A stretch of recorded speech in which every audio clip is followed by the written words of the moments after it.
Baik, teman-teman. Jadi di chapter terakhir ini nanti kita akan mempelajari sisa dari materi reading ya, yaitu dua teknik terakhir, yaitu scan dan skim dan juga inference. Jadi seperti yang kemarin saya sampaikan, di reading nanti teman-teman akan dihadapkan dengan 50 total pertanyaan yang teman-teman harus selesaikan dalam waktu paling lama itu 55 menit. Nah, kalau teman-teman membaca teksnya dulu, itu akan menyita banyak waktu ya, karena ketika teman-teman nanti baca teksnya, terus baca soal, itu pasti baca teks lagi. Nah, daripada mengulang-ulang apa namanya cara yang sama, nah jadi kita hilangkan membaca teks yang pertama kali, teman-teman. Ya, jadi tidak disarankan teman-teman membaca teksnya dulu, gitu ya. Sorry, hari ini berarti pertemuan ke-16. Betul. Jadi seperti yang di hari pertama dulu saya sampaikan ya, teman-teman.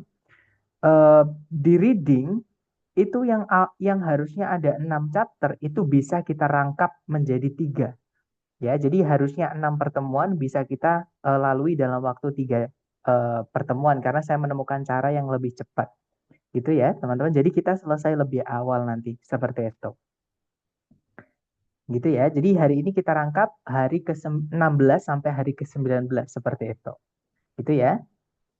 Nah, sekali lagi saya ulangi lagi, mohon maaf teman-teman. Jadi di reading tidak disarankan teman-teman membaca teksnya dulu, oke? Nah, karena itu akan menghabiskan cukup banyak waktu ya. Jadi teman-teman baca dulu soalnya, teman-teman kenali dulu. Soalnya itu menanyakan atau meminta informasi tentang apa. Nah, nanti baru teman-teman lakukan salah satu dari 3 teknik yang kita pelajari tergantung tergantung jenis soalnya. Seperti itu. Nah, kemarin kita sudah belajar cara mengerjakan jenis soal yang menanyakan garis besar mengenai teks. Ya, teman-teman. Yaitu teman-teman cukup membaca kalimat pertama di setiap paragraf saja atau namanya adalah topic sentence. Oke, nah jadi eh, cara ini atau teknik pertama ini teman-teman gunakan ketika teman-teman menemukan soal yang menanyakan garis besar mengenai teks. Nah, soal-soal yang menanyakan garis besar mengenai teks antara lain kemarin ya. Yang pertama ada main idea, jadi soal yang menanyakan tentang gagasan utama atau ide pokok atau inti dari teks itu membahas tentang apa, gitu ya. Kemudian yang kedua ada idea organization atau pengembangan ide. Jadi bagaimana si penulis itu membawakan atau menyajikan informasinya. Oke. Kemudian yang ketiga yaitu tone, purpose, sama course. Nah, tone itu adalah sikap si penulis terhadap topik yang dia bawakan atau dia tulis ya. Apakah dia itu netral, apakah dia subjektif. Gitu ya, teman-teman. Kemudian kalau purpose itu tujuan si penulis menulis teks tersebut supaya pembacanya bagaimana. Dan yang terakhir ada course. Course itu adalah mata kuliah atau bidang keilmuan apa yang mengangkat atau yang membahas tentang topik yang ditulis oleh si penulis. Gitu ya, teman-teman. Jadi kalau soalnya menanyakan garis besar mengenai teks, cukup baca kalimat pertama di setiap paragraf. Nah, tapi hari ini kita akan belajar informasi-informasi lain ya yang cara mengerjakannya tidak bisa kita lakukan membaca kalimat pertama di setiap paragraf. Nah, teknik kedua itu namanya scan dan skim, teman-teman. Nah, scan dan skim itu merupakan cara cepat untuk menemukan informasi yang ditanyakan. Oke. Nah, scan sendiri itu artinya adalah membaca cepat menggunakan gerak mata sambil kayak kita itu sambil melihat sambil langsung memahami, memproses dengan otak gitu ya, atau dengan logika itu langsung kita proses gitu teman-teman. Jadi ketika kita melihat misalkan reading comprehension itu kita nggak baca pakai mulut atau pakai lisan, tapi langsung kita tahu mengartikan secara otomatis kalau itu adalah eh, pemahaman melalui aktivitas membaca misalkan seperti itu, gitu ya. Nah, sedangkan untuk skim itu kita mengingat-ingat. Jadi di soal reading ini nanti kan satu teks diikuti oleh beberapa soal ya teman-teman. Misalnya teman-teman mengerjakan soal nomor 5. Nah, ditanyakan tentang suatu informasi tertentu. Nah, teman-teman ingat-ingat ketika mengerjakan nomor soal sebelum-sebelumnya tadi, yaitu nomor 1 sampai nomor 4, ada nggak informasi yang disebutkan mengenai yang ditanyakan di nomor 5? Nah, kalau ada, teman-teman tinggal ingat-ingat tadi di mana letaknya. Itu namanya skim, teman-teman. Gitu ya, tapi kalau misalkan belum disebutkan ketika teman-teman mengerjakan soal sebelumnya tadi, ya sudah lanjutkan scan-nya dari titik terakhir tadi teman-teman membaca sambil mengerjakan soal-soal sebelumnya. Seperti itu. Namanya skim, teman-teman. Nah, kita nanti akan pelajari scan dan skim ini. Dan juga sekaligus hari ini kita juga akan mempelajari teknik yang terakhir yaitu making inferences atau menarik kesimpulan atau membuat kemungkinan berdasarkan informasi yang ada di dalam teks. Nah, making inferences ini, jadi kalau scan dan skim ini kita pakai untuk menjawab pertanyaan yang menanyakan informasi-informasi kecil di dalam teks, teman-teman. Gitu ya, atau specific information atau peritilan-peritilan kecil gitu ya yang ada di dalam teks. Nah, tapi kalau misalkan making inferences atau menarik kesimpulan itu kita pakai untuk menjawab soal-soal yang menanyakan tentang informasi yang tersirat. Jadi yang tidak tertulis secara langsung. Jadi bukan yang tersurat tapi yang tersirat, teman-teman. Oke, jadi kayak implikasi. Jadi kita mengartikan atau menarik kesimpulan seperti itu. Nah, kita bahas dulu untuk teknik yang kedua ya, yaitu scan dan skim. Nah, seperti yang saya sampaikan tadi, scan dan skim itu adalah teknik membaca cepat atau mengingat-ingat gitu ya, informasi yang ditanyakan di soal. Nah, scan dan skim ini sekali lagi dipakai untuk menjawab pertanyaan yang menanyakan tentang informasi-informasi khusus atau informasi-informasi kecil yang ditanyakan di soal yang ada di dalam teks gitu ya. Nah, jenis soal yang cara mengerjakannya scan dan skim yang pertama itu adalah locate information. Jadi di soal reading itu teman-teman akan diminta salah satu soalnya ya, menyebutkan di mana si pembuat soal itu menyebutkan atau membahas tentang suatu topik tertentu di dalam teks.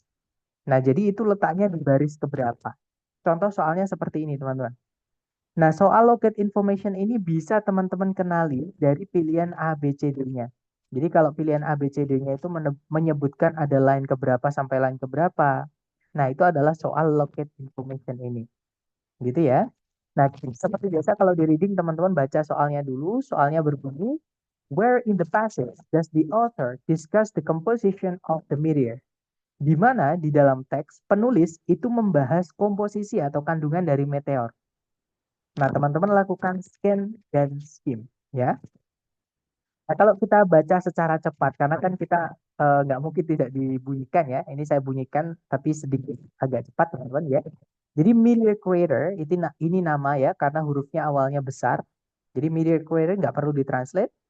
Kemudian sebuah kawah besar, kira-kira 40 mil timurnya Flagstaff, Arizona, umumnya diperkirakan oleh para ilmuwan telah terbentuk sebagai akibat dari tabrakan atau hantaman dari sebuah meteor yang berbobot 60.000 ton sekitar 50.000 tahun yang lalu.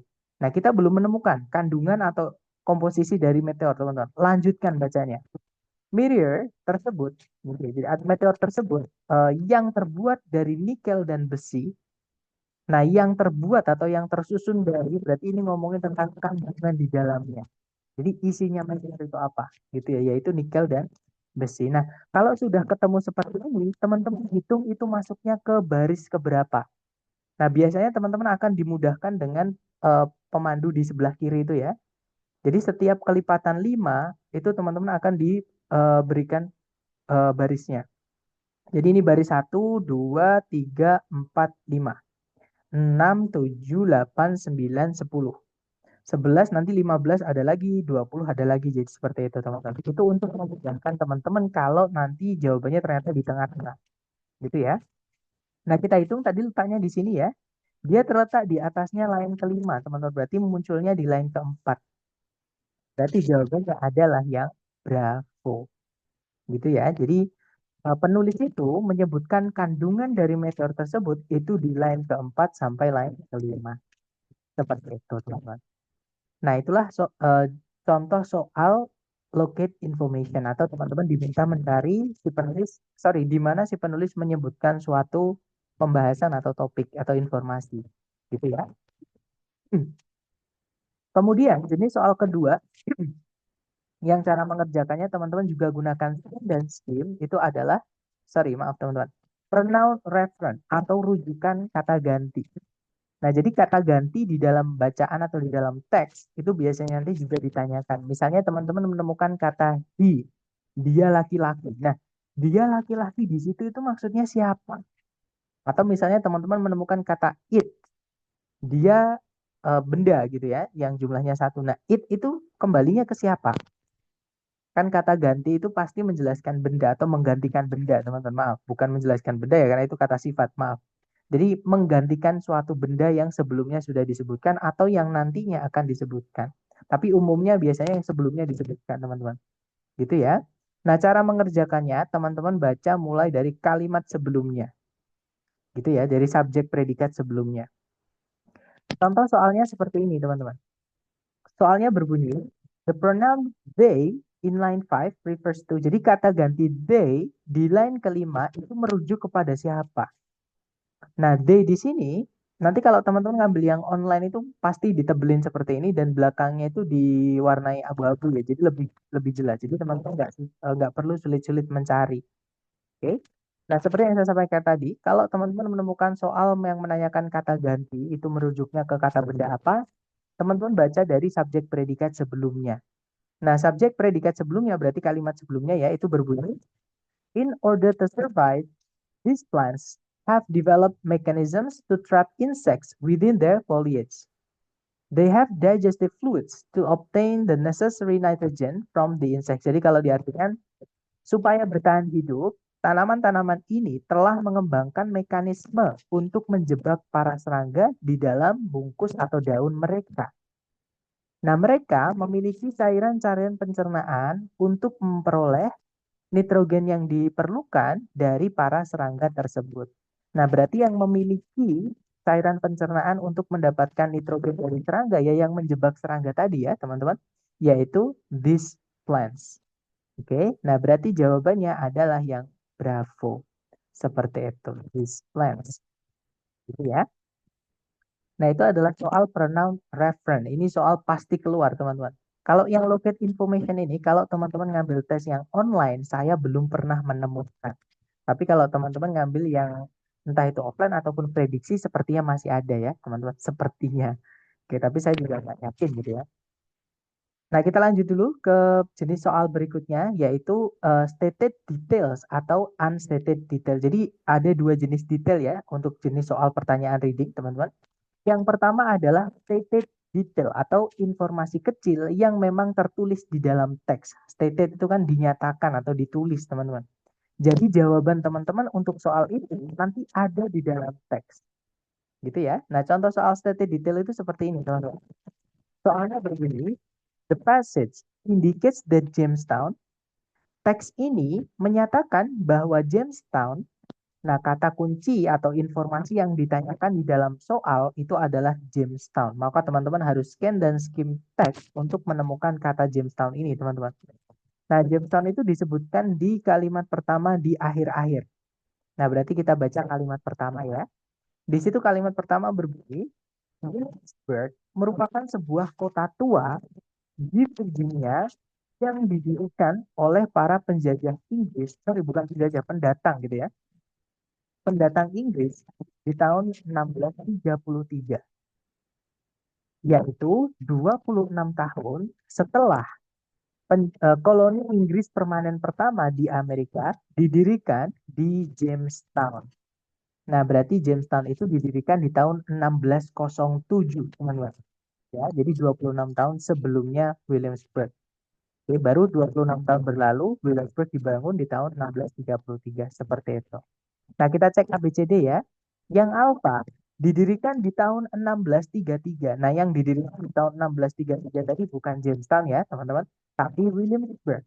Di sini yang ditanyakan adalah Jamestown. Berarti yang alfa tidak bisa, teman-teman. Kalau yang Bravo, Jamestown didirikan 26 tahun setelahnya Williamsburg. Nah, ini kebalik yang ada Williamsburg yang didirikan di tahun 1633 itu adalah tahun 26 tahun setelah Jamestown itu didirikan pertama kali di Amerika oleh para pendatang Inggris. Seperti itu. Jadi yang Bravo itu kebalik, teman-teman. Kalau yang Charlie, Jamestown merupakan koloni Inggris permanen pertama di Amerika. Nah, jelas-jelas tadi tertulis seperti itu ya. Jadi, the first permanent English colony in America was settled at Jamestown. Jadi dibuat atau dibangun di Jamestown. Nah, berarti jawabannya yang tadi. Seperti itu. Jadi memang jawabannya tentang kata kunci yang ditanyakan itu ada di dalam teks, benar-benar tertulis. Nah, cuman biasanya ditulis menggunakan kata-kata yang berbeda tapi maknanya sama. Tapi kadang juga tertulis sama seperti ini, teman-teman. Gitu ya. Nah, selain stated detail, ada juga unstated detail. Nah, kalau stated detail tadi, jawabannya ada di dalam teks, teman-teman. Sedangkan unstated detail ini kebalikannya. Teman-teman disuruh mencari di antara 4 pilihan ganda A, B, C, D, yang mana yang salah. Atau yang mana yang tidak ada di dalam teks mengenai kata kunci yang ditanyakan. Jadi nanti yang 3 itu benar, teman-teman. Cuman yang satu salah. Nah, teman-teman disuruh nyari yang salah ini. Gitu ya. Nah, untuk contoh soalnya adalah seperti ini. Di situ soalnya berbunyi, which of the following is not true about the word gadget? Yang manakah di antara berikut ini A, B, C, D ini ya, yang tidak benar? Nah, biasanya kalau misalkan mengenali unstated detail ini ada kata not dibesarin seperti ini, teman-teman. Kalau nggak gitu di belakang nanti ada kata except sama, biasanya dibesarin seperti ini. Di apa namanya? Uppercase atau di capitalize. Jadi hurufnya benar semua. Gitu ya. Nah, ini adalah karakteristik soal unstated detail. Antara tiga ini, antara 4 ini, yang 3 itu mengenai kata gadget benar, teman-teman. Sedangkan yang satu itu salah. Nah, teman-teman disuruh nyari yang salah. Nah, di soal itu kata kunci teman-teman adalah kata gadget. Ini harus dicari dulu atau scan dan skim dulu, ya. Nah, kalau teman-teman baca kata gadget itu di situ ya, di garis yang pertama ini, teman-teman disebutkannya. Nah, kita baca kalimatnya. Di situ kalimatnya berbunyi, kata gadget merupakan salah satu kata yang demikian itu. Nah, kata yang demikian itu yang bagaimana? Berarti kita baca kalimat sebelumnya untuk memahaminya. Karena ini kan lanjutan dari kalimat sebelumnya. Nah, kalimat sebelumnya berbunyi, dalam bahasa Inggris ada banyak macam ungkapan yang berbeda-beda yang orang gunakan untuk memberi nama pada sesuatu yang namanya itu tidak diketahui atau dilupakan sementara atau lupa sementara. Nah, kata gadget merupakan satu kata yang demikian itu. Jadi orang-orang itu kalau ada sesuatu terus nggak tahu namanya, disebutnya gadget gitu aja. Atau lupa namanya itu nyebutnya gadget gitu aja gitu ya. Nah, kemudian kata gadget. Nah, untuk unstated detail ini, teman-teman tidak cukup kalau hanya membaca satu kalimat. Biasanya bahkan sampai satu paragraf. Intinya teman-teman baca dalam satu paragraf tersebut informasi apapun tentang kata yang ditanyakan. Gitu ya. Nah, karena kalimat setelahnya ini masih ngomongin tentang kata gadget, maka teman-teman lanjutkan bacanya. Di situ disebutkan, kata gadget pertama kali digunakan oleh para pelaut Inggris di tahun 1950-an. Dan mungkin datang dari kata berbahasa Prancis yaitu gacete yang merupakan atau yang artinya adalah small hook. Small hook itu adalah kail kecil atau pancing kecil seperti itu, teman-teman. Nah, dalam penggunaan sehari-harinya, kata tersebut, maksudnya kata gadget tadi, memiliki makna yang lebih luas. Kata-kata yang lain, nah berarti kalimat ini bukan lagi ngomongin gadget ya, berarti cukup berhenti di sini aja, teman-teman. Ya, fokus dengan yang ditanyakan yaitu kata gadget. Kalau yang di kalimat setelahnya bukan ngomongin gadget, ya udah jangan dibaca. Daripada teman-teman nanti dibingungkan oleh informasi yang tidak ditanyakan. Gitu ya. Nah, jadi itu tadi ya. Jadi gadget sampai jadi gadget itu dipakai untuk menamai sesuatu yang kita nggak tahu namanya atau kadang lupa namanya itu kita sebut aja gadget gitu. Nah, kemudian pertama kali dipakai oleh para pelaut Inggris di tahun 1850-an dan kata gadget itu sebenarnya dari kata bahasa Prancis ya, yaitu gazette yang artinya adalah kail kecil. Seperti itu. Nah, sekarang kita cek A, B, C, D. Kita harus melakukan eliminasi untuk soal ini, teman-teman. Yang alfa, kata gadget kata gadget digunakan untuk menamai sesuatu ketika namanya itu tidak diketahui. Nah, tadi ada ya, teman-teman. Jadi kata gadget merupakan salah satu kata yang demikian itu. Nah, yang demikian itu maksudnya adalah yang tidak dikenal atau yang sementara lupa. Seperti itu. Nah, berarti yang alfa bukan karena kita disuruh nyari yang tidak benar mengenai kata gadget atau yang salah mengenai kata gadget. Kalau yang Bravo, kata gadget itu digunakan pada awal abad ke-19. Nah, awal abad ke-19 itu berarti tahun 1801 ya, teman-teman. Nah, sampai mungkin 1830-an lah. Nah, jadi ini adalah awal abad ke-19. Nah, kalau kita lihat di informasi tadi, kata gadget itu pertama kali digunakan oleh para pelaut Inggris di tahun 1850-an. Nah, kalau sudah di 1850-an itu bukan lagi di awal ya, teman-teman, tapi sudah di pertengahan. Nah, berarti yang salah adalah yang berapa ya? Salahnya cuma pada preposisi at the beginning of ini, teman-teman. Itu harusnya in the middle of, ya, di pertengahan. Seperti itu, bukan di awal. Gitu ya. Nah, jadi jawabannya adalah yang Bravo. Nah, kalau yang Charlie sama yang Delta kenapa benar? Maksudnya kenapa bukan itu jawabannya?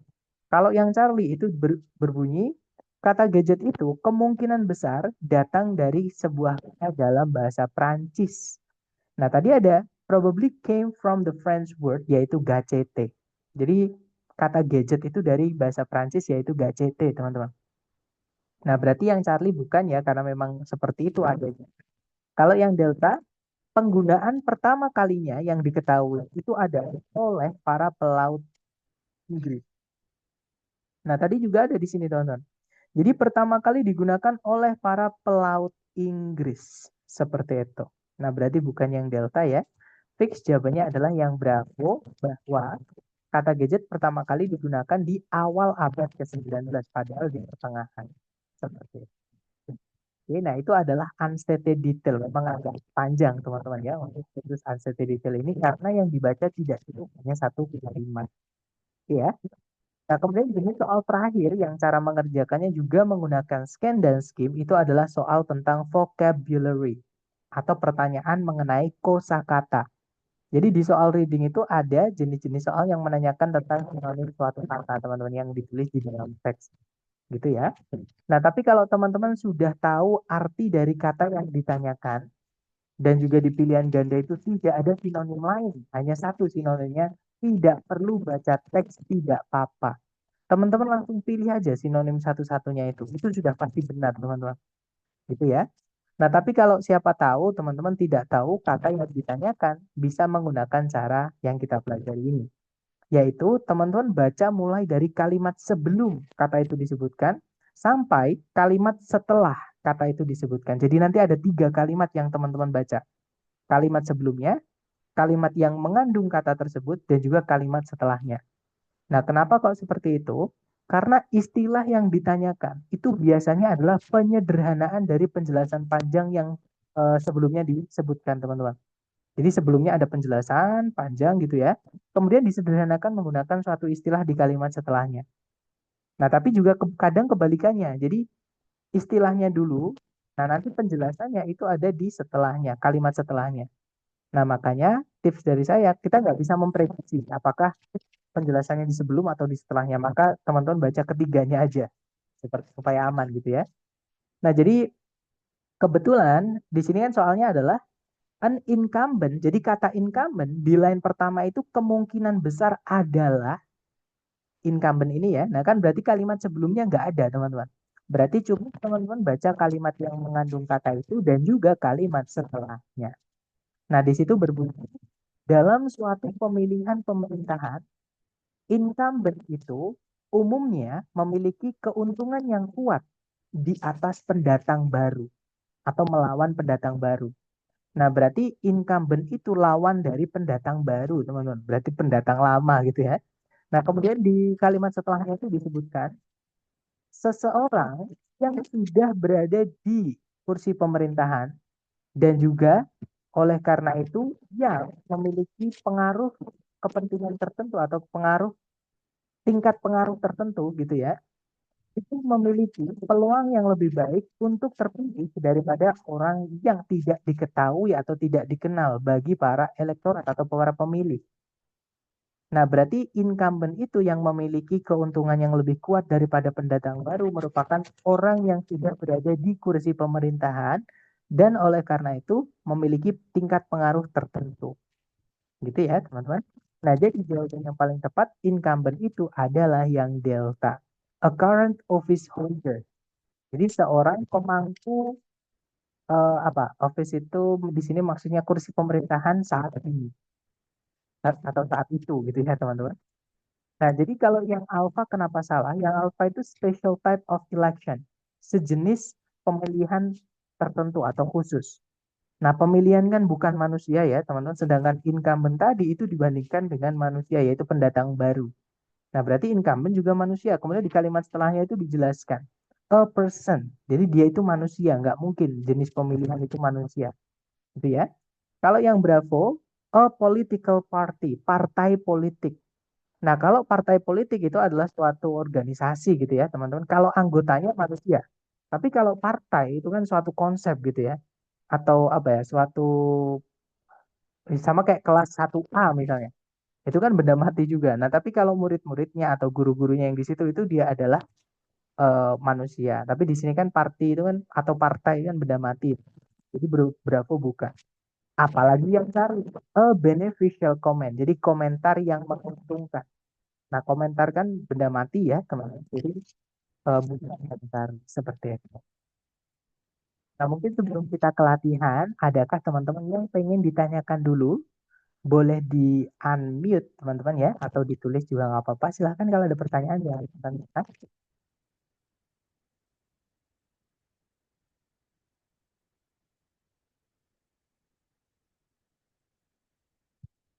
Sepertinya tidak ada ya, teman-teman. Oke deh, kalau gitu sekarang kita ke latihan ya. Seperti biasa, sebentar. Sorry. Sir, yang scan dan skim ini biasanya jenis mana yang paling banyak muncul? Oke, jadi untuk jenis yang sebenarnya tergantung ya. Tapi kalau gini, kalau yang saya ambilkan yang paling sering adalah TOEFL yang resmi dari ITS yang teman-teman pakai untuk LPDP, gitu ya.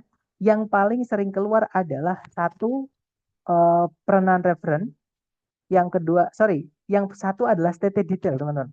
TT detail, kemudian pronoun reference, kemudian vocabulary. Sorry, ini saya ganti lagi. Vocabulary ini paling sering keluar, TT detail, pronoun reference, kemudian unstated detail. Kalau yang locate information ini selama teman-teman ngambil tes yang resmi dari ITS, kemudian ngambilnya yang online, saya pastikan tidak akan keluar. Gitu ya. Jadi yang keluar nanti yang 2, 3, sama 4. Dan urutannya itu tadi. Yang paling sering keluar dan pasti keluar itu adalah vocabulary. Yang kedua adalah stated detail. Yang ketiga adalah pronunciation. Dan yang keempat adalah unstated detail. Seperti itu.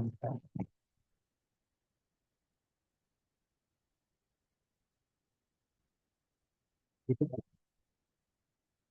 Oke, sekarang kita ke latihan buat teman-teman. Untuk chatnya saya batasin dulu supaya teman-teman hanya bisa mengirimkan jawaban ke saya.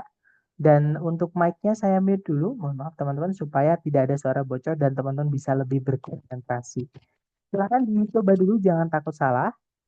Di sini ada satu soal, waktunya 1 menit dimulai dari sekarang. Silahkan teman-teman.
Oke, waktunya sudah habis dan silahkan jawabannya teman-teman dikirim di chat dulu. Jangan takut salah, kita belajar. Dan saya lihat ada jawaban Alpha, ada juga Bravo. Oke, kita cek bersama ya. Seperti biasa dibaca dulu soalnya, teman-teman. Di situ soalnya begini, di manakah di dalam teks penulis itu menamai atau menyebutkan nama dari anggota koloni yang fertilize itu maksudnya ini teman-teman. Kalau pada manusia itu namanya menghamili gitu ya. Tapi kalau kalau pada lebah kayaknya nggak enak karena lebah kayaknya nggak hamil tapi bertelur teman-teman. Jadi kayak atau kawin gitu ya dengan ratu yang mengawini ratu. Jadi anggota koloni yang mengawini ratu seperti itu. Nah kalau kita cek teman-teman ya, fertilize atau mengawini ratu itu disebutkan di sini. Oke. Nah itu mulainya dari sini ya teman-teman. Nah she di sini ini maksudnya adalah queen bee, lebah ratu gitu ya. Atau ratu lebah lah lebih enaknya kita. Jadi di jantung koloni tersebut ada ratu lebah yang tugas utamanya adalah reproduksi. Nah, ratu lebah itu kawin dengan beberapa drones, yaitu anggota koloni jantan yang tujuan utamanya adalah untuk mengawini ratu.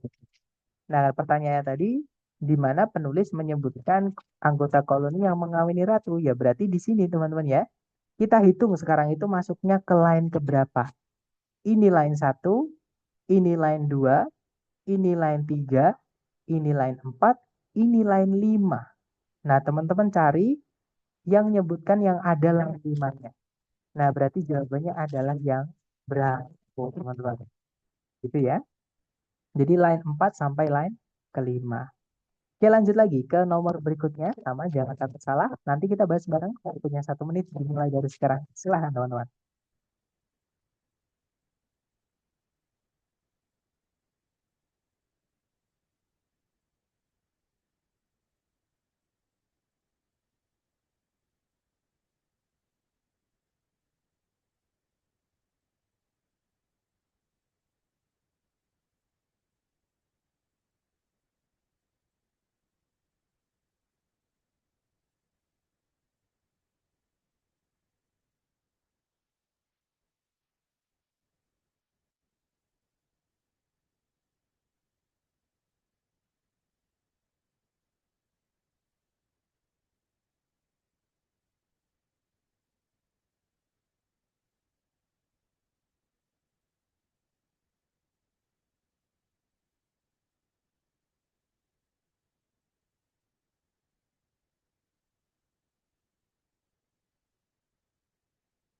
Oke, waktunya sudah habis. Silahkan jawaban teman-teman dikirim di chat dulu. Jangan takut salah. Kemudian kita bahas bersama ya.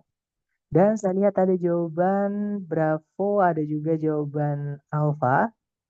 Mari kita cek bersama ya, teman-teman. Kita baca dulu soalnya. Di situ soalnya berbunyi berdasarkan paragraf satu atau paragraf pertama, gitu ya. Apa yang menentukan kualitas dari sutra yang dihasilkan? Nah, kita cari teman-teman. Yang menentukan kualitas sutra yang dihasilkan itu apa? Di paragraf pertama. Nah, kalau teman-teman lihat kualitas dari sutra itu disebutkan di sini, teman-teman. Nah, itu ditentukan, sangat ditentukan gitu ya, oleh kesehatan dari ulat sutranya. Nah, berarti letaknya di sini ya. Sorry. Apa yang menentukan? Oh, pertanyaannya bukan di line keberapa, maaf saya masih terbawa soal sebelumnya tadi, teman-teman. Jadi pertanyaannya adalah apa yang menentukan kualitas dari sutra yang dihasilkan? Nah, di sini disebutkan kualitas dari sutra yang dihasilkan itu sangat ditentukan oleh kesehatan dari ulat sutranya. Nah, berarti yang menentukan jadi kesehatan dari ulat sutranya. Jadi jawaban yang benar adalah yang Bravo. Gitu ya. The health of the silkworms. Jadi tingkat kesehatan dari ulat sutranya. Seperti itu. Lanjut lagi ke nomor berikutnya. Silahkan teman-teman coba dulu. 1 menit dimulai dari sekarang. Silahkan teman-teman.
Oke, waktunya habis. Silahkan jawabannya teman-teman dikirim di chat sedapatnya teman-teman dulu. Kemudian kita bahas bersama ya.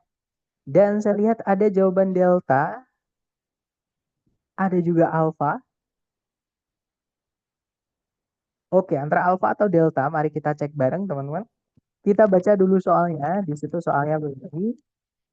Kata ini atau this ini ya, itu merujuk kepada. Nah, berarti kita baca karena this ini kata ganti ya, teman-teman, bukan kata sifat. Maka kita baca dari subjek predikat sebelum kata itu disebutkan. Jadi sebelumnya kata but itu, teman-teman. Nah, berarti dari ini ya, the sperm whale ini, teman-teman. Di situ disebutkan the sperm whale provided a superior burning oil, but this was expensive. Kalau diartikan seperti ini. Jadi paus sperma itu menyediakan atau memberikan atau apa ya teman-teman? Provided a superior, provided itu berarti memberikan gitu ya. Maksudnya memberikan itu di tubuhnya itu ada gitu. Jadi memberikan sejenis minyak untuk pembakaran yang lebih baik, yang superior itu lebih baik gitu ya. Tapi ini itu sangat mahal. Nah, berarti ini di sini ini maksudnya adalah minyak bakar yang disediakan oleh paus sperma, gitu ya, teman-teman. Nah, jadi jawaban yang tepat itu adalah yang delta, yaitu oil atau minyak, gitu ya, teman-teman. Nah, kalau yang alpha, lard itu adalah sejenis lilin, sorry, lemak ya, teman-teman. Lemak tapi yang dihasilkan dari sejenis binatang, contohnya.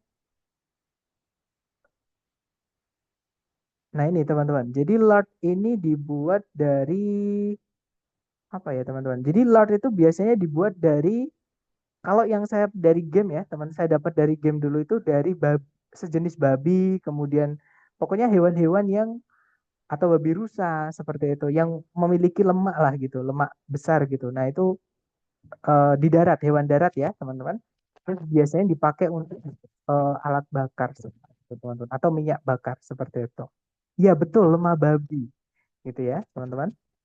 Itu bahasanya lard seperti itu. Kalau charcoal pasti teman-teman tahu ya, charcoal itu artinya arang. Biasanya kalau di face wash atau apa namanya sabun muka itu kan ada yang misalnya yang ada item-itemnya itu, nah, biasanya mengandung charcoal. Charcoal itu arang, teman-teman. Kemudian kalau wick, kalau nggak salah wick ini artinya sumbu, teman-teman. Ya betul ini, twisted rag. Jadi kayak jenis apa namanya tali gitu ya, tali-tali yang tebel itu yang biasanya dibuat dari kain kecil-kecil gitu teman-teman. Nah kemudian di twisted, twisted itu kayak diputar, kayak di gimana ya ngomongnya, supaya jadi tambang gitu teman-teman. Kemudian itu nanti akan bisa dipakai sebagai wig. Berarti wig ini ya sumbu seperti itu. Nah tapi this ini kejauhan ya kalau ke sumbu teman-teman. Jadi yang paling dekat adalah ini tadi ngomongin tentang minyak pembakaran yang disediakan oleh paus sperma. Itu ya. Jadi jawabannya yang delta, teman-teman. Lanjut lagi ke nomor berikutnya. Silahkan teman-teman coba dulu 1 menit dimulai dari sekarang.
Oke, waktunya habis. Silahkan jawaban teman-teman dikirim di chat. Dan saya lihat ada jawaban Alpha, ada juga jawaban Charlie.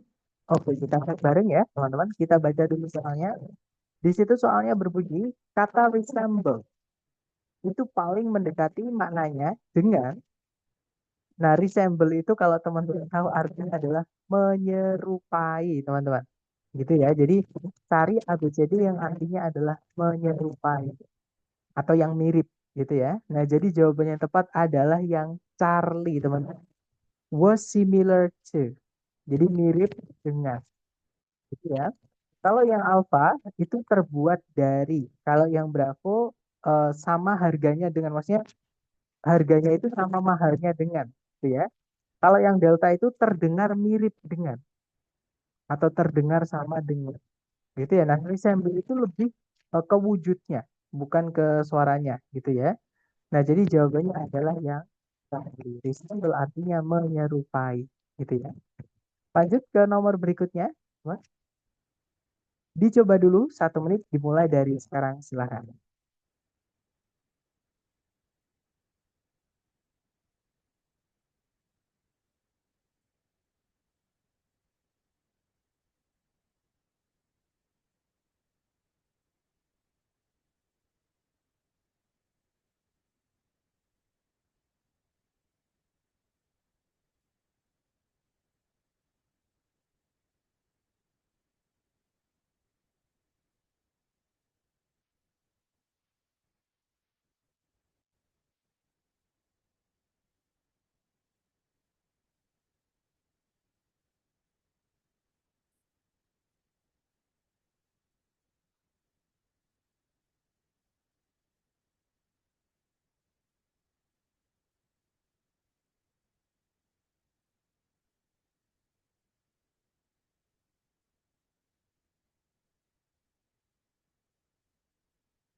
Oke, waktunya habis. Silahkan jawaban teman-teman dikirim di chat. Dan saya lihat ada jawaban dari teman-teman Charlie, Charlie, ada juga Alpha, ada juga Delta. Oke, kita cek bersama ya.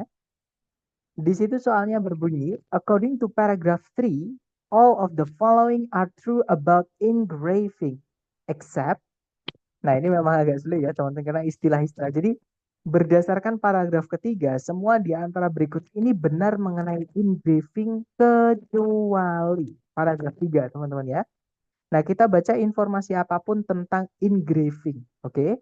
Nah, di situ kalimat pertama berbunyi, engraving yang muncul dari seni pandai besi atau kesenian pandai besi itu berasal dari Jerman atau berawal gitu ya.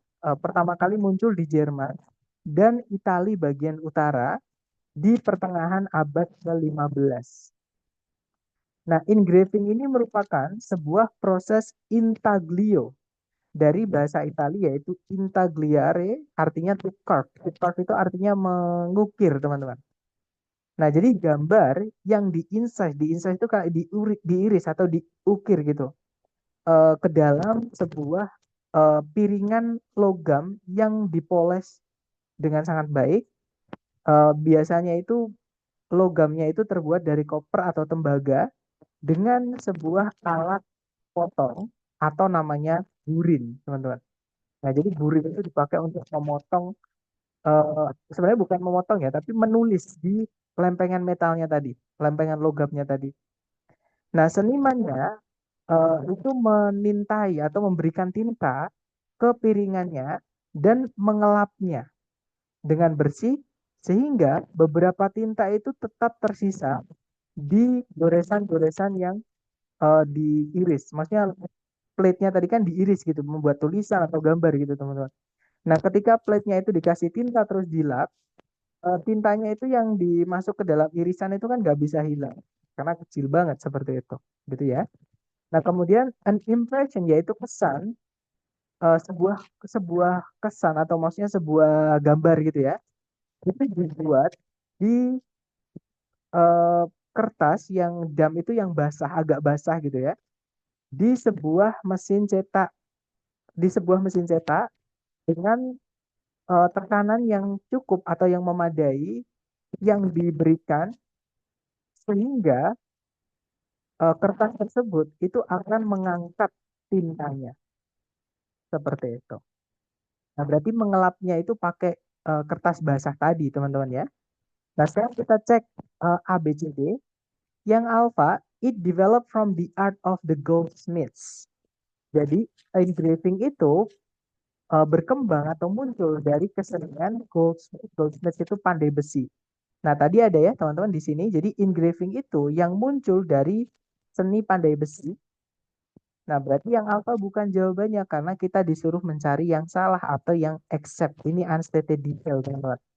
Kemudian yang bravo, engraving itu membutuhkan bahwa atau gimana ya? Engraving itu mensyaratkan atau perlu gitu ya, supaya kertasnya itu dipotong menggunakan burin. Ketemu teman-teman. Yang salah adalah yang bravo. Karena burin tadi itu bukan dipakai untuk memotong kertas ya, tapi burin tadi itu dipakai untuk memotong, eh, maksudnya memotong itu meninggalkan goresan-goresan di lempengan logamnya. Jadi bukan dipakai untuk memotong kertas. Seperti itu. Jadi ketemunya jawaban yang benar adalah yang bravo. Gitu ya. Nah, kalau yang Charlie, engraving itu berasal di abad atau berawal di abad eh, 15. Nah, tadi ada teman-teman. Jadi di Italia, pertama muncul di Jerman dan Italia bagian utara ya, di pertengahan abad ke-15. Intinya di abad ke-15 seperti itu. Gitu ya. Jadi yang Charlie bukan. Kalau yang Delta, engraving itu melibatkan carving itu tadi apa tadi saya lupa teman-teman. Mengukir gitu ya, mengukir ke dalam sebuah lempengan besi. Nah, tadi juga ada. Jadi ada gambar itu di incise. Incise itu kayak diiris atau diukir gitu teman-teman. Ke dalam sebuah lempengan besi yang dipoles dengan sangat baik. Jadi kayak ada bukan kertas sih, medianya itu pakai lempengan besi kemudian diukir gitu teman-teman. Itu ya. Nah, itu namanya engraving. Seperti itu. Oh, itu paper ya, Mister. Saya kira chopper. Oh, yang ini ya. Ini paper, teman-teman. Koper maksudnya ya. Bukan koper ya, paper. Nah, kadang juga hati-hati, teman-teman harus konsentrasi, oke? Karena kalau nggak konsentrasi, teman-teman membaca terlalu cepat, nanti malah melewatkan yang eh, harusnya benar jadi salah seperti itu, gitu kan? Nah, jadi paper bukan koper. Nah, tapi kalau di teks itu koper, teman-teman. Ya, karena koper itu tembaga, itu sejenis logam seperti itu. Gitu ya. Lanjut lagi, nggak apa-apa. Kalau teman-teman sudah terbiasa nanti, konsentrasi dan fokus itu akan otomatis terlatih. Jadi teman-teman tidak terlalu fokus pun teman-teman akan dapat. Tapi kalau sekarang mungkin teman-teman sering kepleset atau sering membaca kecepatan, akhirnya apa tadi apa, terus teman-teman ingatnya apa itu udah biasa sekali. Tapi saran saya sering-sering latihan supaya tidak terjadi seperti itu ketika teman-teman tes, gitu ya. Lanjut lagi ke soal berikutnya. Sebentar saya ya ke nomor berikutnya. Ternyata sudah habis untuk yang scan dan skim. Jadi diingat-ingat kalau teman-teman menemukan soal yang menanyakan informasi-informasi kecil yang ada di dalam teks, teman-teman harus melakukan scan dan skim dulu. Nah, nanti tergantung jenis soalnya apa. Nah, teman-teman nanti cara mengerjakannya mengikuti. Gitu ya. Jadi dari beberapa soal tadi. Nah, sekarang kita lanjut ke teknik yang terakhir di reading, teman-teman, yaitu making inferences. Nah, making inferences ini artinya adalah menarik kesimpulan atau membuat kemungkinan atau kesimpulan gitu ya, berdasarkan informasi yang ada di dalam teks. Jadi, jawabannya itu tidak secara langsung tertulis di dalam teks, teman-teman. Tapi ada petunjuk di dalam teks bahwa jawabannya adalah itu. Gitu ya. Nah, dua jenis soal di reading yang cara mengerjakannya teman-teman harus menarik suatu kesimpulan dari dalam teks itu adalah inference itu sendiri dan juga transition. Nah, inference itu sendiri artinya adalah teman-teman diminta untuk menarik kesimpulan atau mencari informasi tersirat, jadi yang nggak tertulis secara langsung ya teman-teman, di dalam teks mengenai kata kunci yang ditanyakan. Contohnya seperti ini teman-teman. Nah, di situ soalnya berbunyi, which of the following is probably not a Hawaiian word? Yang manakah di antara berikut ini yang mungkin bukan sebuah kata dalam bahasa Hawaii? Nah, si penulis aja bilang mungkin, teman-teman. Ya, padahal dia yang nulis teksnya. Nah, berarti secara tidak langsung si penulis ini memberikan petunjuk ke teman-teman bahwa pilihan A, B, C, D ini kalau teman-teman cek di teks itu tidak akan ada, tidak ketemu. Gitu ya, teman-teman boleh cek Mahalo, Mahi-Mahi, Meklea, sama Mohana ini di dalam teks nggak ada, teman-teman. Gitu ya. Nah, maka cara satu-satunya teman-teman cari kata kunci di soal. Kata kuncinya adalah a Hawaiian word atau kata dalam bahasa Hawaii. Nah, kalau kita cek di teks, kata dalam bahasa Hawaii itu dibahas di paragraf 1. Nah, teman-teman cari informasi di paragraf 1 yang menunjukkan supaya nanti kita bisa tahu kalau ini bahasa Hawaii atau bukan. Gitu ya. Nah, paragraf 1 berbunyi, bahasa Hawaii adalah sejenis bahasa yang merdu, di mana semua kata di dalam bahasa tersebut itu didapat dari susunan alfabet yang hanya terdiri dari 12 huruf saja. Jadi mereka itu cuma punya 12 huruf, teman-teman. Yaitu 5 huruf vokal. Nah, untuk vokalnya sama ya dengan bahasa Indonesia, yaitu A, I, U, E, O. Dan juga 7 huruf konsonan, yaitu H, K, L, M, N, P, W. Nah, berarti nama saya di sana nggak ada, teman-teman. Karena nggak ada huruf R, nggak ada huruf S, gitu ya. Yang ada cuma P sama K. Jadi kalau saya di sana mungkin disebutnya Piki gitu. Nah, kemudian setiap suku kata dalam bahasa Hawaii itu berakhiran dengan huruf vokal. Jadi kalau suku katanya itu pasti berakhiran dengan vokal, teman-teman. Dengan A, I, U, E, O. Gitu ya. Dan dua huruf konsonan itu tidak boleh ketemu bareng. Nah, itu tadi adalah petunjuk kata dalam bahasa Hawaii. Nah, di soal tadi, teman-teman disuruh mencari yang mungkin bukan kata dalam bahasa Hawaii. Berarti di antara 4 ini, yang mana yang tidak mengikuti aturan tadi, berarti itu jawabannya. Gitu ya, teman-teman. Nah, kemudian, oke, Miss Kalbiatin nggak apa-apa. Nah, kemudian kita cek satu-satu. Yang alfa, di situ ada mahalo. Ada 3 suku kata di situ, teman-teman. Yaitu ma, kemudian ha, kemudian lo. Nah, setiap suku kata tadi ya harus berakhiran dengan huruf vokal, teman-teman. Nah, di situ berakhiran dengan A, kemudian O. Nah, ketiganya huruf vokal ya. Nah, berarti aturan pertama dia aman. Aturan kedua, dua konsonan tidak boleh ketemu bareng, nggak boleh gandeng, teman-teman. Nah, di situ konsonannya adalah huruf M, H, sama L, yang mana dia dipisah dengan huruf A sama huruf A. Nah, berarti yang alfa ini yaitu mahalo itu mengikuti kata dalam bahasa Hawaii. Berarti bukan itu ya jawabannya karena kita disuruh mencari yang bukan kata dalam bahasa Hawaii, teman-teman. Nah, kalau yang bravo, mahi-mahi, ada 4 suku kata. Oke, yaitu ma, kemudian hi, kemudian ma, kemudian hi lagi, teman-teman. Setiap suku kata berakhiran dengan huruf vokal, yaitu A, I, A, I. Berarti benar ya. Kemudian yang kedua, dua konsonan tidak boleh gandeng bareng.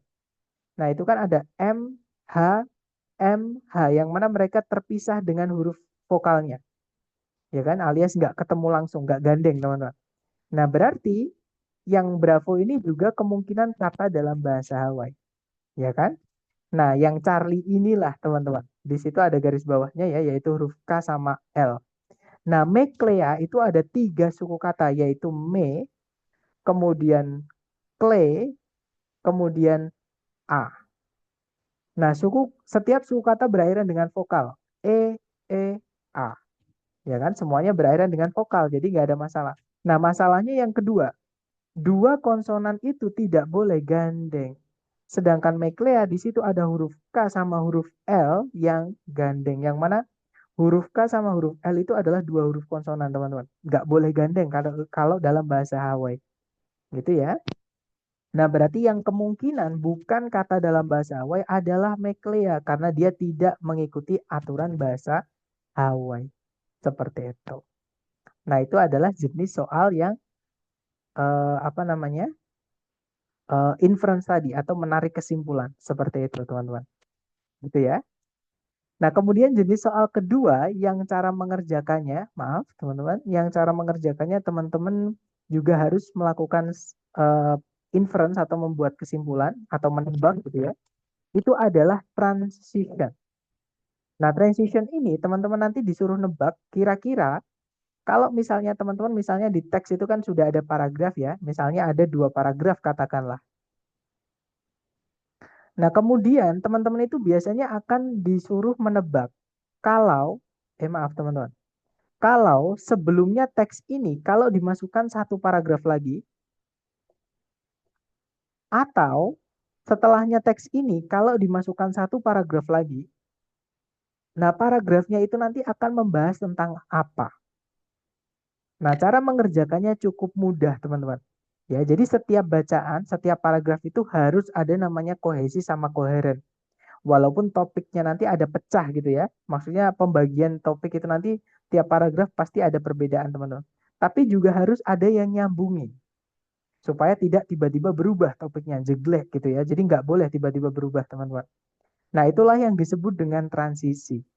Nah, transisi itu letaknya adalah yang paling dekat dengan paragraf yang dihubungkan. Misal ya, teman-teman, katakanlah ini namanya paragraf A, ini paragraf B. Nah, antara paragraf A dan paragraf B, transisinya itu adalah yang paling dekat di keduanya. Jadi misalnya, dari paragraf A, transisinya ke paragraf B itu adalah di kalimat terakhir, paragraf A, gitu ya. Kemudian kalau paragraf A dan paragraf B, transisinya di paragraf B yang paling dekat adalah di kalimat pertama. Nah, itu nanti yang akan menjadi jembatan, teman-teman. Ya, perpindahan setiap paragraf. Seperti itu. Oke. Nah, kalau teman-teman disuruh nebak, kira-kira kalau sebelumnya teks ini kita masukkan paragraf atau setelahnya teks ini kita disuruh memasukkan paragraf, teman-teman cukup baca transisinya. Ya. Jadi misalnya kalau yang ditanyakan adalah paragraf yang sebelumnya teks, teman-teman baca aja kalimat pertama. Tapi kalau teman-teman disuruh menebak di setelahnya teks ini membahas tentang apa, teman-teman baca kalimat terakhir. Seperti itu. Nah, untuk contoh soalnya ya, teman-teman, kurang lebih seperti ini. Kita baca soalnya dulu. Di situ soalnya berbunyi, the paragraph preceding this passage most probably discusses. Jadi kalau diartikan, paragraf yang mendahului teks ini kemungkinan besar membahas. Nah, karena yang ditanyai adalah yang mendahului teks ini, artinya sebelumnya teks ini, teman-teman. Jadi kalau sebelumnya teks ini kita masukkan paragraf satu lagi, nah paragrafnya ini membahas tentang apa? Nah, berarti kita baca transisinya, yaitu kalimat yang paling dekat dengan yang ditanya, maksudnya paragraf yang ditanyakan, gitu ya. Nah, yang paling dekat adalah kalimat pertama, ya sudah kita baca kalimat pertama, teman-teman. Disitulah transisinya, gitu ya. Nah, kalimat pertama berbunyi, mitos yang lain mengenai lautan membahas tentang Davy Jones. Nah, tiba-tiba ada kata mitos yang lain mengenai lautan. Nah, berarti sebelumnya juga ada sebuah mitos mengenai lautan, tapi bukan tentang Davy Jones ya, teman-teman. Karena Davy Jones ini dianggap yang lain atau yang berbeda. Nah, berarti sebelumnya juga ada mitos mengenai lautan, tapi bukan tentang Davy Jones. Nah, sekarang kita cek ABCD. Yang alpha sama yang bravo itu tidak bisa, karena di situ menyebut kata Davy Jones. Nah, Davy Jones itu baru disebutkan di sini atau baru diperkenalkan di sini, teman-teman. Nggak mungkin sebelumnya dibahas. Ya, masa udah kenal dikenalin lagi seperti itu kan maju mundur nanti gitu ya. Jadi alpha sama bravo nggak bisa. Nah, jawabannya adalah yang cari ya. Di situ disebutkan a different traditional story from the sea. Sebuah kisah atau sebuah cerita tradisional yang berbeda dari laut atau mengenai laut. Seperti itu. Gitu ya, teman-teman. Kalau yang delta itu nggak nyambung sekali, teman-teman. Preparing to travel on the ocean itu kalau diartikan bersiap-siap untuk melakukan perjalanan laut. Nah, tiba-tiba misalkan di sini kita ngomongin apa aja yang harus disiapkan atau bagaimana mempersiapkan diri untuk melakukan perjalanan laut. Nah, paragraf kedua, mitos yang lain mengenai lautan membahas tentang Davy Jones. Kan nggak nyambung. Nah, nanti tidak ada kohesi, tidak ada koheren. Topiknya berbeda, jadi nggak bisa teman-teman yang delta. Gitu ya. Jadi jawabannya adalah yang Charlie. Sama ya, teman-teman coba dulu. Nah, untuk inference ini dipastikan teman-teman akan harus tahu vocab-vocab yang teman-teman temui. Terutama di kalimat di mana kata itu ditanyakan. Gitu ya. Teman-teman coba dulu buka kamus nggak apa-apa ya, karena kita belajar mumpung masih bisa. Waktunya 1 menit, dimulai dari sekarang. Silahkan teman-teman.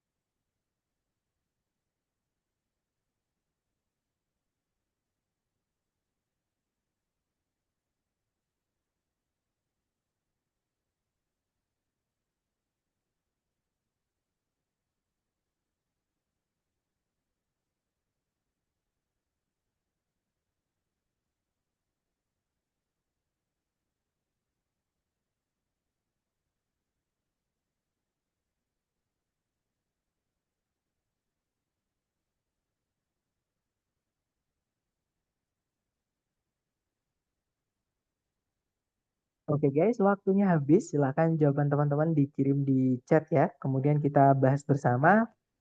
Dan saya lihat ada jawaban Bravo, ada juga jawaban Charlie, ada juga jawaban Alpha.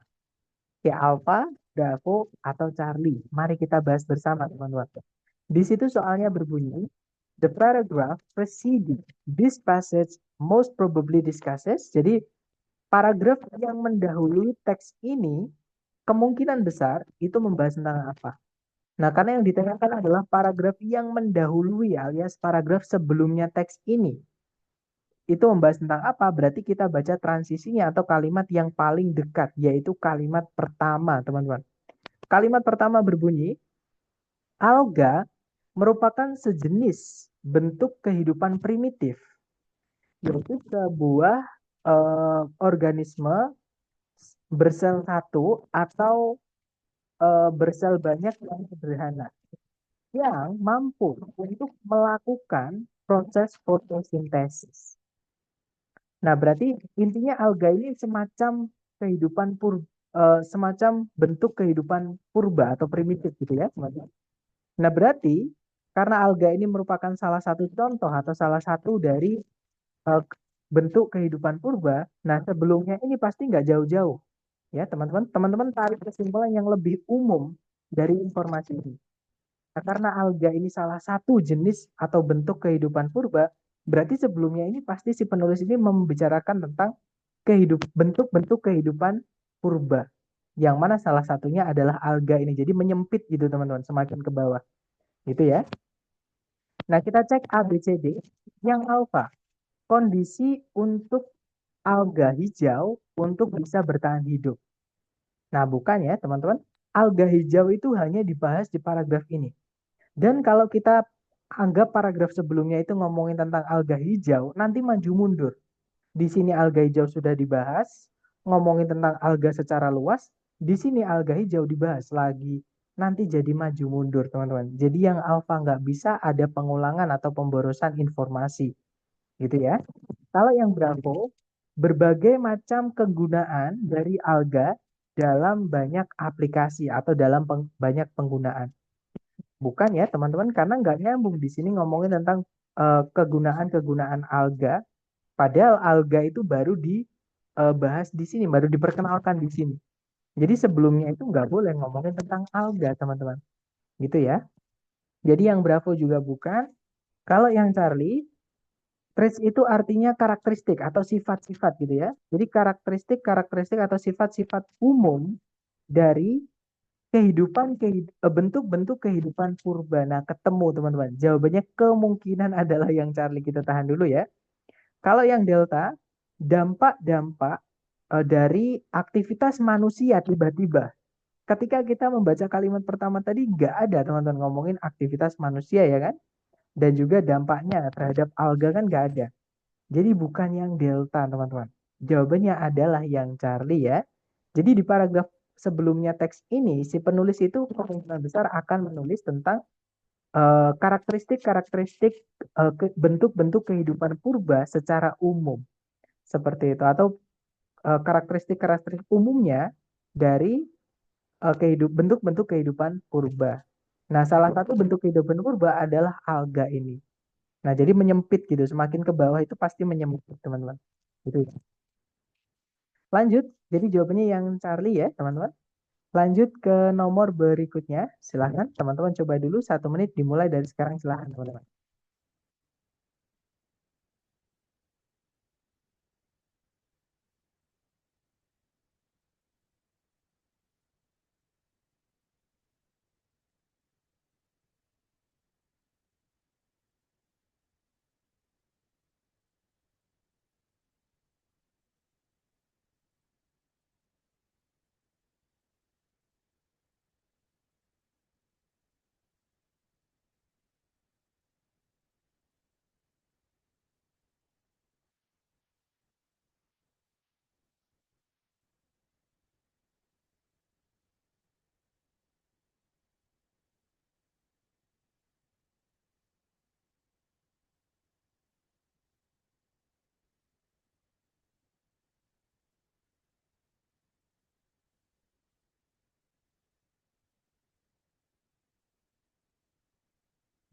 Oke, waktunya habis. Silahkan jawabannya teman-teman dikirim di chat ya. Kemudian kita bahas bersama.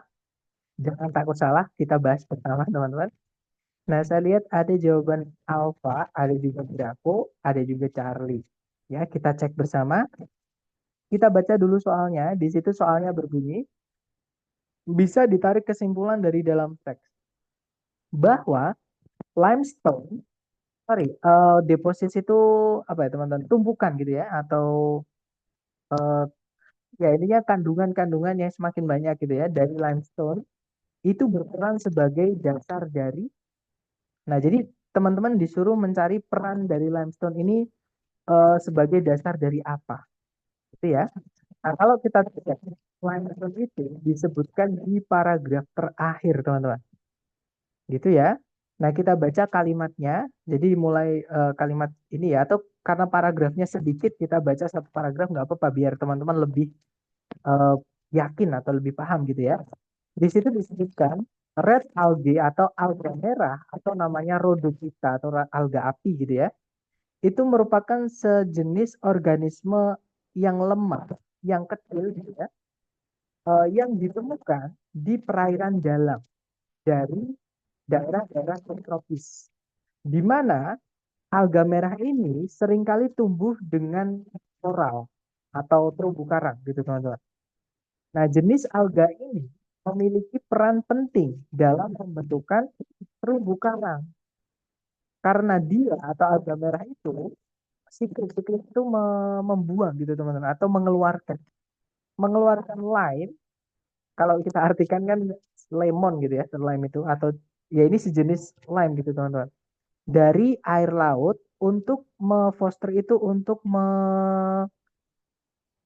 mencukupi bukan mencukupi ya teman-teman, sama dengan memberikan nutrisi gitu atau ya intinya mendukung, foster di sini artinya mendukung, jadi menopang, untuk mendukung atau menopang pembentukan dari eh, tumpukan-tumpukan limestone seperti itu. Nah, jadi gini teman-teman, eh, jenis alga merah ini dia memiliki peran penting dalam pembentukan coral reef. Nah, peran pentingnya itu apa? Peran pentingnya adalah bahwa apa namanya? Rhodophyta atau alga merah itu mengeluarkan lime, teman-teman. Untuk dari air laut, maksud saya bukan untuk ya, tapi dari air laut untuk mendukung pembentukan penumpukan limestone. Nah, berarti penumpukan limestone ini ada hubungannya dengan pembentukan coral reef tadi. Gitu ya. Jadi di sini disebutkan kalau tumpukan-tumpukan limestone itu merupakan atau berperan sebagai dasar dari pembentukan coral reef atau terumbu karang seperti itu. Nah, jadi jawabannya adalah yang alpha. Gitu ya. Coral reef seperti itu. Oke, lanjut lagi ke nomor berikutnya, teman-teman. Silakan dicoba lagi ya. Waktunya 1 menit dimulai dari sekarang. Silakan.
Oke, waktunya habis. Silahkan jawaban teman-teman dikirim di chat ya. Kemudian kita bahas bersama.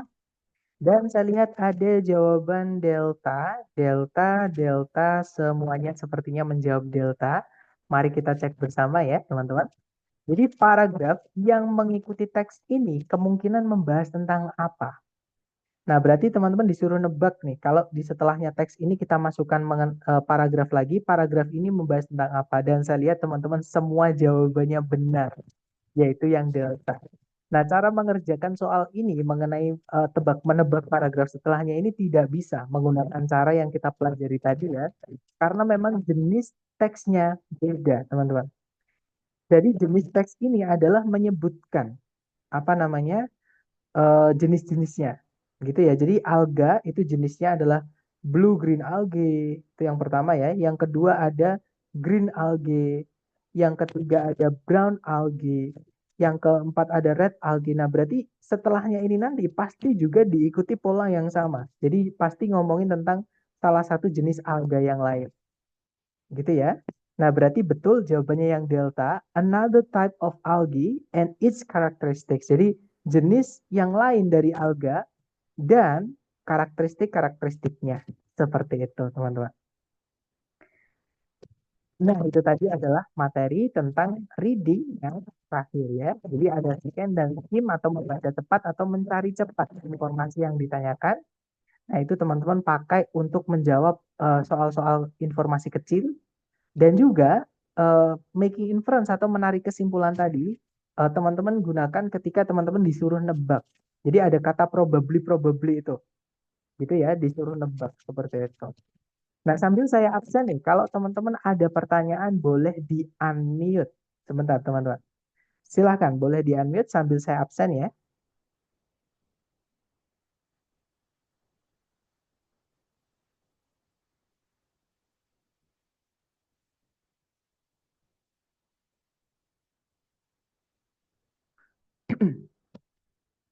Nah, sambil saya mengabsen, saya juga mengingatkan kembali ke teman-teman ya. Karena hari ini adalah materi terakhir, teman-teman. Dan seperti janji saya di awal dulu ya. Jadi kalau teman-teman nanti merasa selalu hadir di kelas, entah di sesi sore aja atau di sesi malam aja, intinya setiap hari itu teman-teman hadir gitu ya. Nanti teman-teman silahkan menjapri nama Zoom teman-teman dan juga email YouTube-nya gitu ya. Supaya nanti saya cek dengan absensi apakah benar selalu hadir atau tidak. Nanti kalau memang teman-teman benar selalu hadir, entah di sesi sore aja atau sesi malam aja atau bahkan di keduanya di setiap hari, nanti teman-teman akan saya berikan reward berupa pembahasan tes dari lembaga. Gitu ya, teman-teman. Nah, tapi mungkin sebelum saya tutup saya ingin menjelaskan caranya teman-teman bisa sebentar, sepertinya ada pertanyaan. Intinya harus bisa nebak jenis teksnya ya, Mister. Kalau jenis teks sih sebenarnya jarang sekali nih. Kalau yang kayak jenis yang tadi ya, menjelaskan jenis-jenisnya tadi itu jarang banget. Seperti itu, Mister. Nah, tapi kalau memang kebetulan menemukan jenis soal yang kayak tadi menyebutkan jenis-jenisnya, maka teman-teman kena baca kalimat pertama di setiap paragraf juga. Seperti itu. Kemudian Mister tadi sore saya masuk ya, cuman keluar duluan. Iya, saya tadi melihat di chat, Miss Fit ya. Jadi karena menjemput keluarga tadi ya, menjemput anak, jadi nggak apa-apa. Tapi yang sekarang sudah terabsen ya. Jadi satu hari itu minimal teman-teman hadir di salah satu aja, sesi sore ataupun sesi malam. Itu sudah terhitung satu hari datang. Seperti itu. Sir, nanti di tiap topik akan ada arahan bahwa itu topik untuk soal nomor berapa sampai nomor berapa kan, Sir? Betul sekarang, Mister. Jadi misalnya, jadi gini, di reading itu kan teman-teman diberikan satu teks. Nah, satu teks itu biasanya nanti diikuti oleh sekitar 9 sampai 11 pertanyaan, teman-teman. Gitu ya. Nah, pasti nanti di awal, di atasnya teks itu diberikan tulisan. Jadi, itu teks untuk soal nomor berapa sampai soal nomor berapa, seperti itu. Kemudian tapi saya masuknya pas kelas dah mulai waktu pertama ya, Mister. Jadi saya baru masuk hari kedua. Nah, untuk hari pertama pasti saya anggap masuk semua, Miss. Jadi hari pertama itu karena eh, baru perkenalan juga ya. Teman-teman juga baru mengisi absensi kan di situ. Jadi saya mengeceknya mulai hari kedua seperti itu. Jadi hari pertama pasti saya anggap masuk semua. Gitu ya. Jadi nanti kalau teman-teman pengen mendapatkan pembahasan tes dari lembaga nanti kan teman-teman ada tes dari lembaga ya. Japri aja, jangan sungkan-sungkan teman-teman. Nanti Japrinya teman-teman tulis nama Zoom-nya teman-teman. Jadi nama Zoom-nya siapa, kemudian nanti email YouTube-nya apa, nanti supaya saya cek kalau memang benar teman-teman selalu hadir entah di sesi sore malam, sesi sore aja, sesi malam aja, atau bahkan di keduanya setiap hari. Nanti akan saya bukakan akses untuk pembahasan soal-soal tesnya, seperti itu. Untuk tesnya tanggal berapa, Mister? Nah, kalau tesnya itu karena dari lembaga ya, teman-teman. Saya juga pastinya tanggal berapa, mohon maaf saya tidak tahu, tapi yang pasti tidak jauh-jauh dari hari ini. Jadi bisa aja besok ataupun lusa gitu, teman-teman. Oke. Dan karena kita selesainya lebih awal ya, jadi apa namanya di hari pertama dulu kan saya sampaikan reading yang harusnya 6 chapter itu kita rangkap menjadi 3 chapter. Jadi jadi kita selesai lebih cepat seperti itu. Terkait absen, Sir, karena saya kerja nggak nentu jamnya, kadang sampai tengah malam di kantor, kadang saya nggak ikut Zoom secara langsung, tapi ikut rekamannya. Itu gimana misalnya? Mohon maaf itu. Jadi untuk yang di awal kan sudah saya berikan ini ya, pengarahan. Jadi pembahasan itu saya berikan secara reward atau gratis buat teman-teman yang bisa hadir. Jadi, tapi kalau teman-teman misalkan nih, pengen tetap mendapatkan reward walaupun teman-teman absensinya itu tidak full, itu masih bisa dengan cara mengikuti kelas ekstensi atau kelas pemanjangan. Nah, sebentar teman-teman, ini saya matikan dulu ya, karena saya nggak enak dengan lembaga.